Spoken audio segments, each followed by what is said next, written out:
Nous avons un sérieux problème avec la mentalité de médiocrité sur le continent africain. Malheureusement, beaucoup d'entre nous se satisfont de peu. Beaucoup d'entre nous célébrons les choses qu'ailleurs on ne célèbre pas.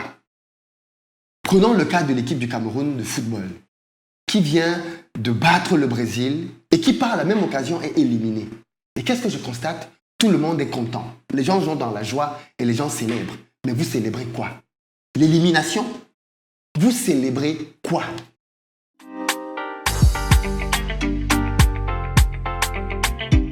Salut à toi, bienvenue sur ma chaîne, moi c'est Philippe Simo. Et si je te parle de business, de mindset, d'entrepreneuriat, parce que c'est grâce à tout ça qu'on va développer notre communauté. Si toi aussi tu veux aller plus loin, développer tes finances, gagner plus d'argent, tu es au bon endroit.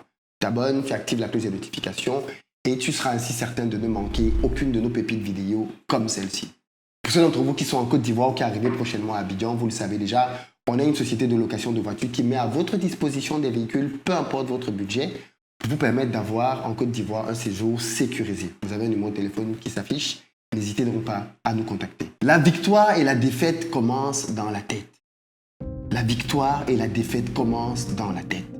L'équipe du Cameroun est une équipe qui est habituée aux exploits. C'est une équipe qui nous a habitués à sortir des situations rocambolesques, qui nous a habitués à obtenir des résultats là où personne n'y croyait. Et elle n'a pas dérogé à sa réputation en battant le Brésil 1-0 et devenant ainsi la première équipe africaine de toute l'histoire du football en Coupe du Monde à battre le Brésil, le grand Brésil, la plus grande nation de football de tous les temps. Le Cameroun aujourd'hui vient de battre le Brésil. Et c'est un motif de satisfaction, c'est un motif de joie. Cette victoire mérite d'être célébrée, surtout quand on voit les conditions dans lesquelles elle a été obtenue. Mais cette victoire ne doit pas nous faire oublier quel était notre objectif. Cette victoire ne doit pas nous faire oublier notre élimination. Moi, j'aurais préféré que le Cameroun perde contre le Brésil et passe au second tour. J'aurais préféré, s'il fallait choisir, que le Cameroun, si on me dit tu préfères que le Cameroun gagne le Brésil et sort, ou alors le Cameroun perd contre le Brésil et passe au second tour, j'aurais dit le Cameroun passe au second tour. Pragmatisme. Parce que le plus important quand on est dans une compétition comme celle-là, c'est de gagner à la fin. Alors que les gars se soient battus avec leurs armes et qu'ils soient tombés les armes à la main comme ça a été le cas hier, bravo aux joueurs. Je ne peux pas dire la même chose du staff technique, de l'encadrement technique, parce que c'est à cause de leurs errements que cette équipe sort à ce stade-là. Quand on a vu l'équipe jouer hier, on a vu les joueurs qui étaient au stade hier, on a vu les deux qui étaient en défense centrale, on se demande pourquoi on les a mis au banc de touche depuis le début de cette compétition. On se demande si ceux qui les ont mis au banc de touche ne voyaient pas aux entraînements ce que tout le monde voyait dans leur match en club, qu'ils avaient dans les rangs deux très bons défenseurs. Pourquoi on les a mis au banc de touche? Est-ce qu'on peut nous expliquer ça? Pourquoi ces deux gars étaient au banc de touche? On ne sait pas répondre à cette question. Si ce n'est des errements tactiques du sélectionneur. Cette élimination fait mal parce que justement, on a le sentiment que cette équipe du Cameroun pouvait passer. Il y avait de la place pour passer. Elle n'est pas passée à cause des errements tactiques de son sélectionneur qui, d'après moi, doit être renvoyé. C'est ça l'exigence. En Afrique, on doit augmenter notre niveau d'exigence. En Afrique, on doit commencer à exiger la performance, l'excellence. En Afrique, on doit arrêter de se contenter des résultats médiocres et moyens. On ne doit plus se contenter de dire que la Tunisie a battu la France et alors, on s'en fout. La Tunisie doit être qualifiée. Voilà comment est-ce qu'on raisonne. L'Allemagne est venue à cette Coupe du Monde pour la remporter comme le Cameroun. Est-ce que vous avez vu l'Allemagne être contente parce qu'elle a pulvérisé 4-2 le Costa Rica? Non! L'objectif, c'était de gagner la coupe. Donc, sortir au premier tour, c'est une humiliation pour l'Allemagne. Et voilà ce qu'on doit avoir en termes d'exigence. Se donner les moyens, bien évidemment, pour pouvoir atteindre ça. Mais avoir ce niveau d'exigence. De se dire, on y va pour la gagner. Et on ne peut pas se satisfaire donc d'être éliminé au premier tour. Si tu es éliminé en demi-finale après un match héroïque, les gars sortent avec, je sais pas moi, le match de leur vie, tu peux comprendre.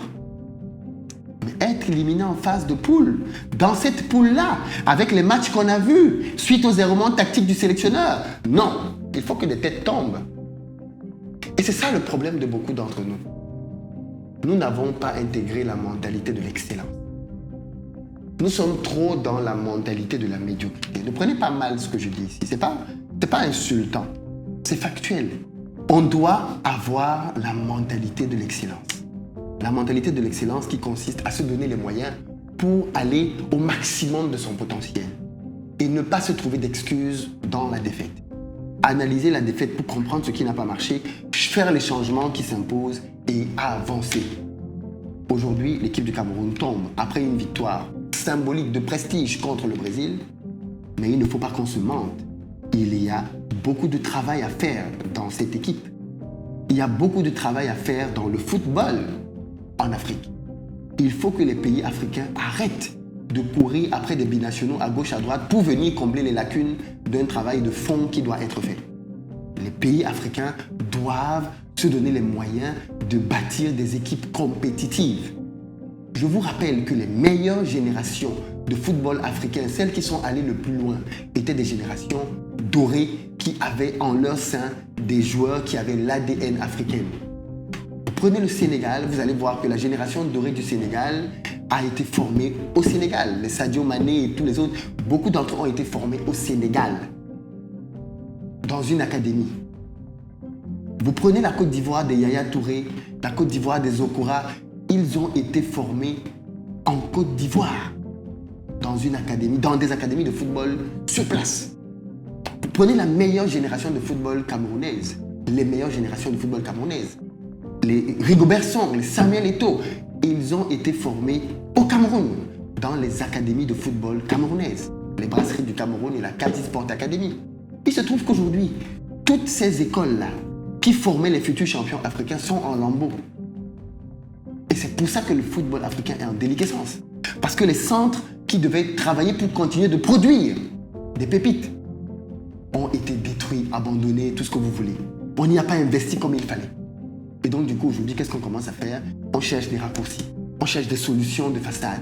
On essaie d'aller trouver tel bon joueur dans tel pays. On essaie d'aller trouver tel autre bon joueur dans tel autre pays pour essayer de raccommoder, rafistoler à gauche, à droite et essayer d'obtenir quelque chose. Et maintenant, c'est la course aux binationaux. On supplie ceci, on supplie cela. Certains disent oui, d'autres disent non. Et on est là, on supplie. Parce qu'on n'est pas capable de produire nous-mêmes nos champions. Alors, on commence à faire de la mendicité. On mendie à gauche, à droite. On supplie les joueurs. Non, non, non, il faut que ça s'arrête. Et il faut que les Africains arrêtent de valider la médiocrité. Il faut qu'on exige de nos dirigeants, à tous les niveaux, l'excellence. À tous les niveaux, on doit exiger l'excellence. Dans le sport, dans la politique, dans les entreprises, dans l'éducation, partout, on doit exiger l'exigence. Exiger l'exigence. On doit demander l'exigence. Les résultats, le pragmatisme, la performance et arrêter avec la sorcellerie, la magie et les histoires de sous-quartier là où je prends mon frère, je prends mon cousin, je prends tel parce qu'on est du même village, on est de la même tribu, on est du même quartier. Il faut qu'on arrête avec ça parce que c'est ça qui nous tue aussi. Et il faut qu'on se mette à niveau. La mentalité de l'excellence ne cohabite pas avec la médiocrité. On peut ne pas avoir un bon résultat, ça peut arriver. Mais on travaille pour se relever. L'Allemagne est en train de subir des revers. Ça fait 2 mondiaux. Là où la Mannschaft, c'est la plus grande équipe de football en Europe. Donc probablement la 2e meilleure équipe de football dans le monde, après le Brésil. 4 Coupes du Monde, 4 étoiles au maillot. Et la Mannschaft sort 2 fois de suite en Coupe du Monde au premier tour. C'est un deuil national. Mais la Mannschaft analyse, travaille de plus belle pour revenir dans 4 ans avec une équipe pour gagner la Coupe du Monde.